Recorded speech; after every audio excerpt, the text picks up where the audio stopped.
Stitchless TV. Now, today on Stitchless TV, I'm going to show you how you can really easily sketch with a sewing machine.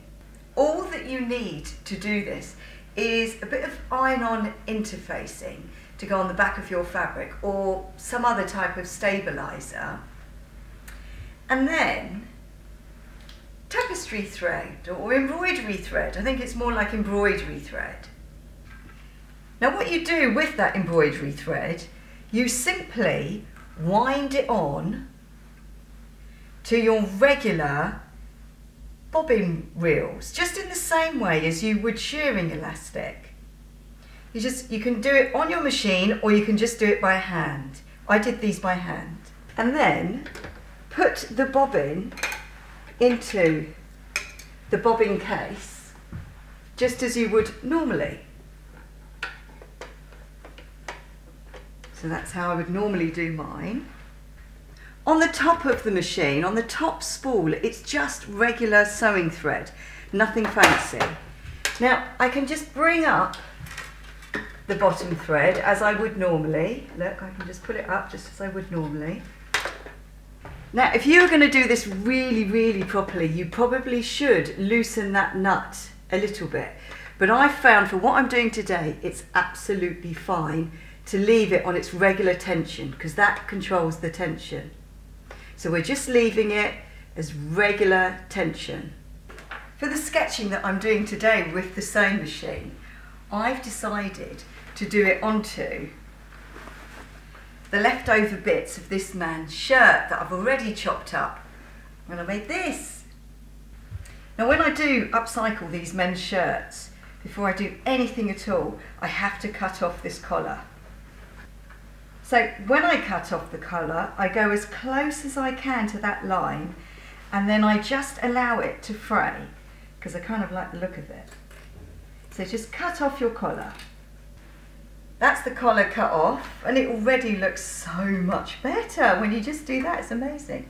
Right, now what we're going to do today is, inspired by a fashion brand called Vivetta, and maybe a bit of Schiaparelli, I'm going to do this sort of silhouette of a face on that side, and then I'm going to mirror it onto the other side as well. Now the first thing that we need to do is get 2 pieces of interfacing, iron-on interfacing, and do this. So for one of the pieces of the interfacing, with the glue side down, so that's glue side down, I'm going to trace this out. Now I'm just going to use a biro. So I'm tracing it out with the biro onto the interfacing, the iron-on interfacing, with the glue side down. Now I'm not sure if I'm doing this curly hair bit, but I'll put it on just in case. Okay, so when you're happy that you have traced it out, then, as you can see, I've had to flip over that one, then do the other side. So in order to get the mirror image, I flipped it over, but my marker pen, as you can see, has gone through, so it's going to be fine. I'm going to trace out the other one. Now, so long as you did it the right way with the glue underneath, you can then glue these, iron them, to the reverse side of your shirt. So I'll show you that now. Right, so I've placed it on the inside of my shirt, exactly where I think I want it to go, and iron it on. So that's with the glue face down. Now I'm not going too crazy with the iron on, because I will probably peel off all the bits that I'm not using afterwards. So do the same to the other side as well. Okay, now I'm going to cut off all these excess bits here.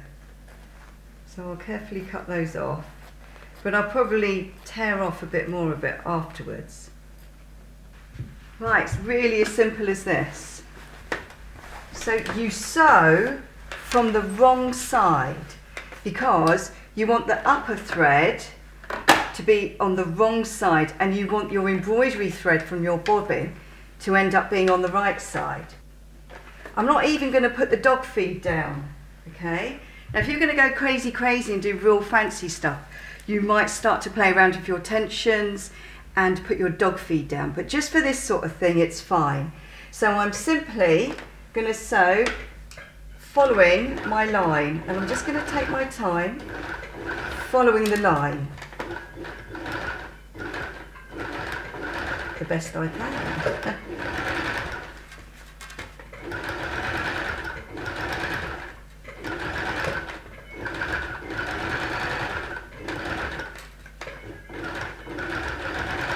I think it gets a bit tricky by the lips, so I'm just going to move the machine to get more comfortable for it. Okay, and I just take it off the machine, wiggle the wheel as I take it off and hold the stitches a little bit,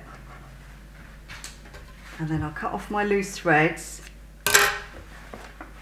And I think that they're tightly sewn enough that they shouldn't really come undone, but you should see that. Look at that. Now I'm just going to carry on and do the other bits as well. So I'm going to do her eye and possibly her hair.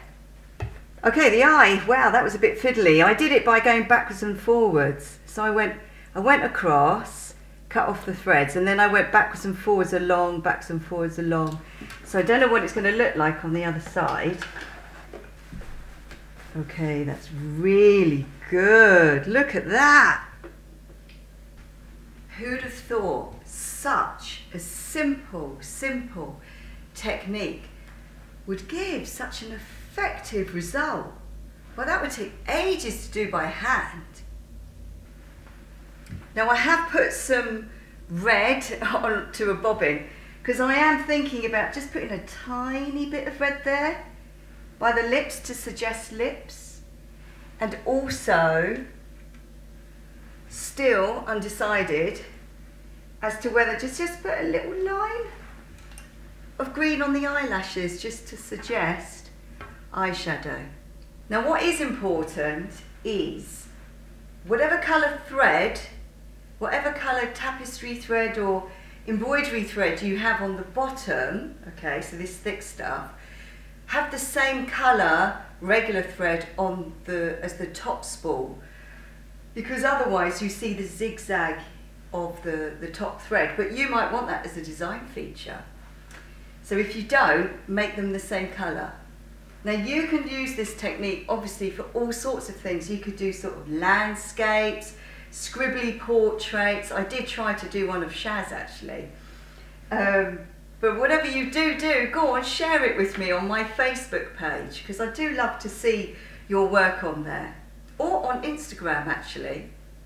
Yeah, lips are definitely good. Thank you so much for watching Stitchless TV. Now remember, you can combine projects.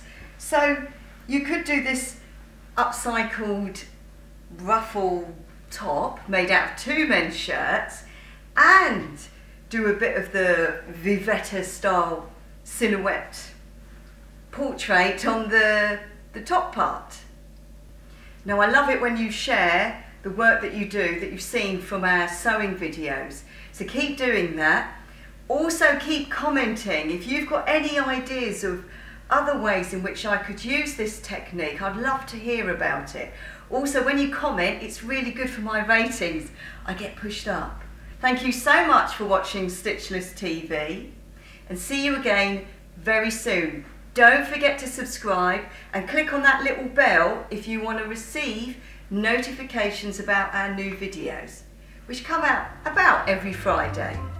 Thank you, bye.